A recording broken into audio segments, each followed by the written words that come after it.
Hello and thank you for joining me today. I hope that you're enjoying the hop. I was super excited to be asked to participate and grateful that Tiffany considered me when she put this hop together. These women are crazy talented. They have created stunning projects for you, and I know that you'll be super inspired. As you can see, I created an altered clock. I found this little wooden clock in the clearance bin at Hobby Lobby, and I prepped the surface with some white gesso off camera, because I wasn't sure what I was going to do with it before this hop came along. Now you can see that I'm adding a little bit of plaster paste, and this is Finnabair's new plaster paste, and I added that just through a stencil to give a little texture and honestly just to try it out and see if I liked the product.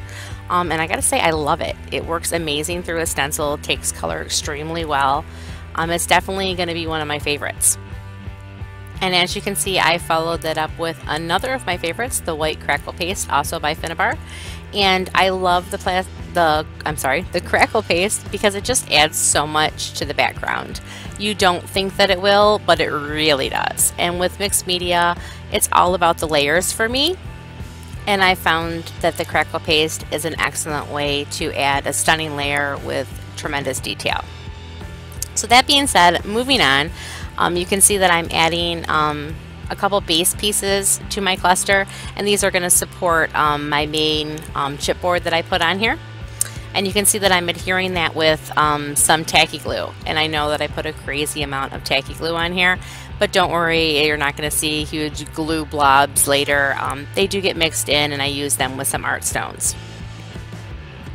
Now I'm just continuing to add to my clusters.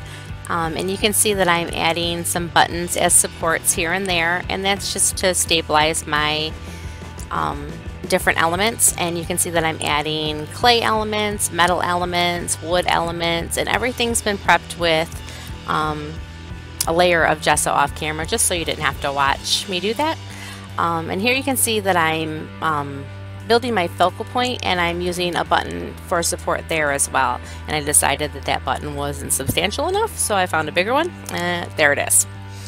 And that's just to stabilize my focal point because it's pretty heavy. It's one of Finnabair's mechanicals, and you can see that I've added some tiny wood gears in there just to give it a little bit more depth. And I added a barn star on top of that, and a tiny little clay heart and a gear.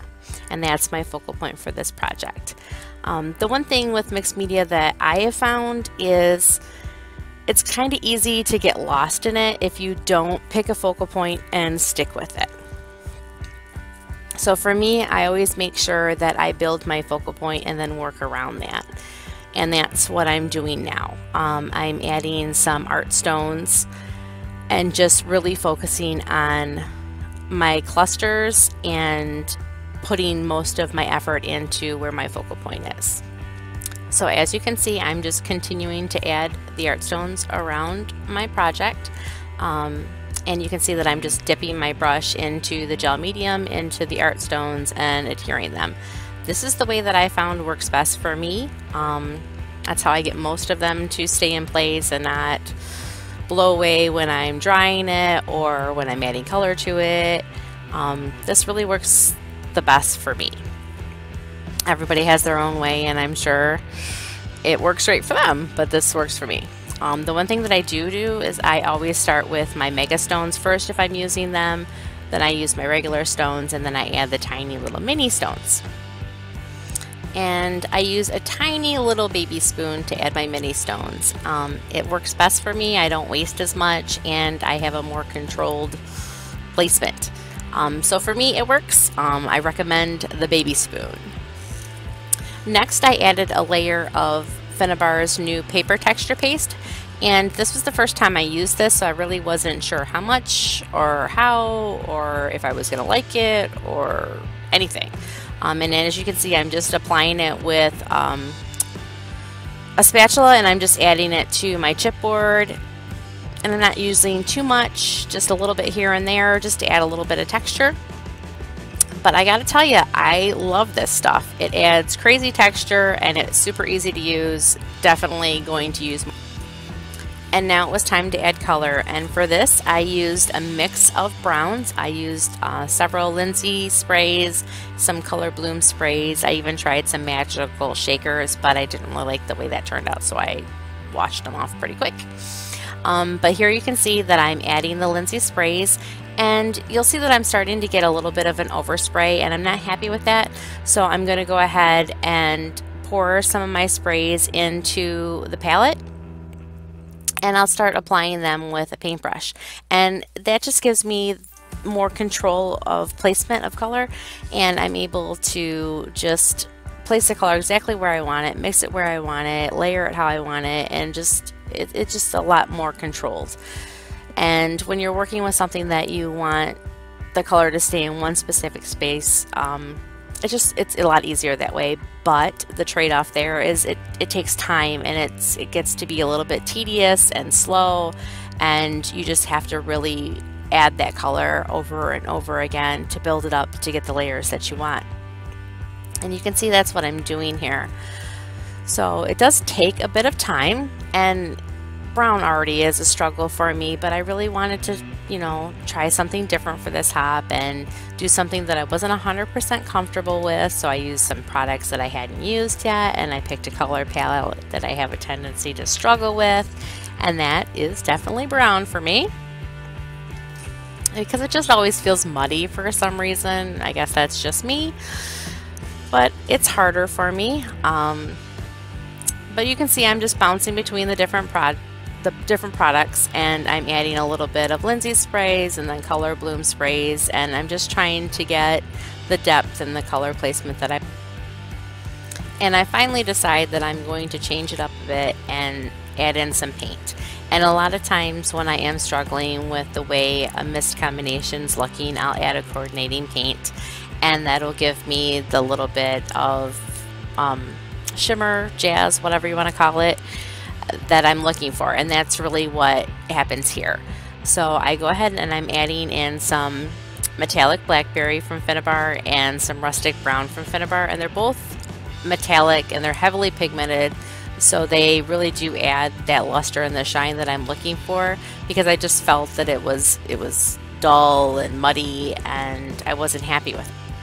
So I had to change it up a bit, and sometimes that's just what you have to do, and it works. And if it doesn't, just throw some gesso on it and start over, because it's all okay.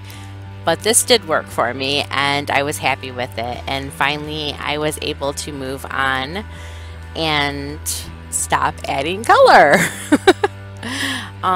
So next you're going to see me start adding my florals, and I didn't really like the way the green looked, so I went ahead and painted them with a bit of golden moss, and that worked perfectly. So you'll see me paint these flowers, which seems a little bit strange, but they just didn't match. You gotta do what you gotta do. And then you'll see me add my little light bulb, and I did remove the word off of that light bulb with a little bit of acetone. Handy little trick. So I went ahead and made a bunch of these little die cuts off camera with Prima's floral die pack, and there are just 3 of them in there. And I ran them through my Big Shot, just some cardstock, and then I went ahead and heat embossed them with a little bit of antique gold. And it was just a nice way to add some delicate touches and give my project a little bit of shine without adding any real substantial bulk. But it just beefed up my florals a little bit and made them not so dull, because there was so much brown in there. Again, I really just don't like the brown. So you'll see me continue to tuck the gold in between the florals and behind the leaves, and just wherever I think that it needs a little extra touch. And it was an easy way to do that without adding anything too bulky. So you'll see me just keep trimming them and tucking little tiny roses in until I'm happy with the florals. And I'm focusing right now on my main focal point, and then you'll see me move over to the smaller cluster, and then I'll just go ahead and keep working on that. And I do unfortunately get a little bit off camera, and I'm sorry for that. Sometimes it's just hard for me to keep my head out of the shot, so I'm twisting the clock in circles, and I got a little off camera there. Sorry about that.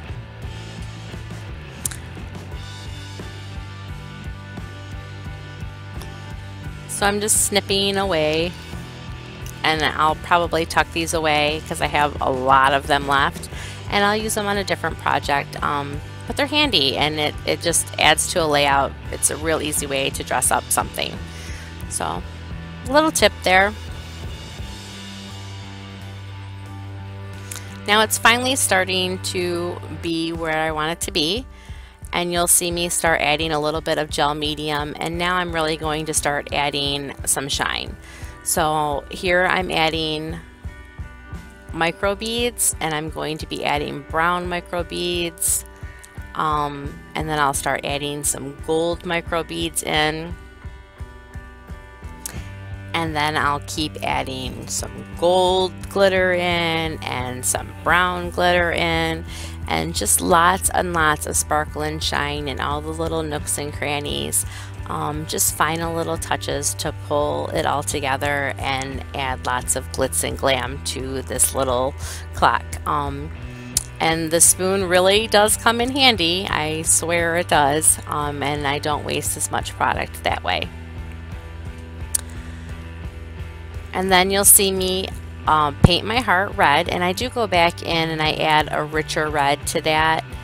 It just needs a little bit more oomph, and you'll see me add that towards the end. Now you're going to see me add a little bit of gold to the tips of my roses, and then I'll add some splatters here and there just to tie it all together. And then you'll see me start adding some wax, and I used aged brass for this, and you'll see me add it with a bristle brush, and that's just a handy little way to not get crazy with it.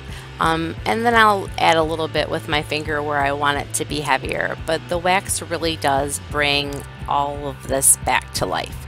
It just makes all the little details that you've added really shine and pop, and brings them back to the surface so you can see them again. So this is the fun part and the finishing touch.